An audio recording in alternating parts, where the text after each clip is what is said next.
رکن تلنگانہ قانون ساز کونسل و دختر چیف منسٹر کے چندرشیکھر راؤ کے کویتا نے اس ایقان کا اظہار کیا کہ تلنگانہ میں BRS پارٹی دوبارہ برسر اقتدار آئے گی اور چیف منسٹر کے چندرشیکھر راؤ ہیٹ ٹرک کریں گے۔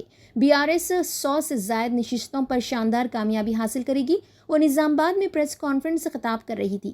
کویتا نے واضح طور پر کہا کہ BRS کو کسی بھی جماعت کے منشور کی نقل کرنے کی ضرورت نہیں ہے۔ BRS کی اسکیمات منفرد اور مثالی ہیں جن کی ملک میں بھی تلقین کی جا رہی ہے۔ انہوں نے کہا کہ چیف منسٹر کے چندرشیکھر راؤ ریاست کی ترقی کے لیے نمایاں خدمات انجام دے رہے ہیں۔ منظم منصوبہ بندی کے ساتھ کام انجام دیا جا رہا ہے اور عوام کی فلاح و بہبود کے لیے متعدد اسکیمات پر مؤثر عمل کیا جا رہا ہے۔ کویتا نے کہا کہ تلنگانہ میں BJP کا کوئی وجود ہی نہیں ہے۔ BJP نے عوام میں اپنی ساکھ کھو دی ہے۔ انہوں نے کہا کہ کانگریس پارٹی نے BC طبقے کے ساتھ سرئی ناانصافی کی ہے۔ کویتا نے کہا کہ کانگریسی قائدین انتخابی ضابطۂ اخلاق کے نفاذ کے نام پر ریتو بندھو اسکیم کو روکنے کی سازش کر رہے ہیں۔ انہوں نے کہا کہ ریتو بندھو اسکیم کے تحت کسانوں کو امداد کی فراہمی کو روکنے کی کوشش کے باعث کانگریسی قائدین کا حقیقی چہرہ بے نقاب ہو چکا ہے۔ کانگریس پارٹی محض ووٹوں کی خاطر کسانوں کے ساتھ کھلواڑ کر رہی ہے۔ کویتا نے کہا کہ راہل گاندھی کے بشمول ریاست کے کانگریسی قائدین فلاحی اسکیمات کو روکنے کی سازش کر رہے ہیں۔ کویتا نے کہا کہ BRS پارٹی سیاسی طور پر مضبوط اور مستحکم ہے۔ BRS کی حکومت میں ریاست تلنگانہ نے بے مثال ترقی کی ہے۔ کویتا نے کہا کہ IT سیکٹر میں ہم نے بنگلور کو بھی پیچھے چھوڑ دیا ہے۔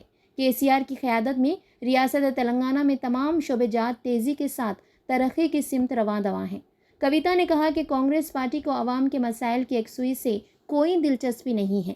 کویتا نے کہا کہ BRS حکومت ریاست میں تمام گھروں کو پینے کا صاف پانی سربراہ کر رہی ہے، بلا وقفہ برقی فراہم کی جا رہی ہے۔ کویتا نے کہا کہ کانگریس دور میں ریاست تاریخی میں غرق تھی۔ قیام تلنگانہ کے بعد تمام مسائل کو حل کیا گیا۔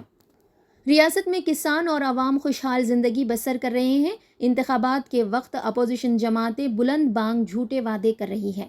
انہوں نے مسلم بھائیوں اور بہنوں سے درخواست کی کہ وہ حق رائے دہی سے قبل سنجیدگی کے ساتھ غور و فکر کریں کہ ووٹوں کی تقسیم سے کس کو فائدہ حاصل ہوگا۔ کویتا نے کہا کہ اگر ہم ووٹوں کو منقسم کیے بغیر KCR کے ساتھ کھڑے رہیں گے تب یقیناً مسلم برادری کو مزید ترقی حاصل ہوگی۔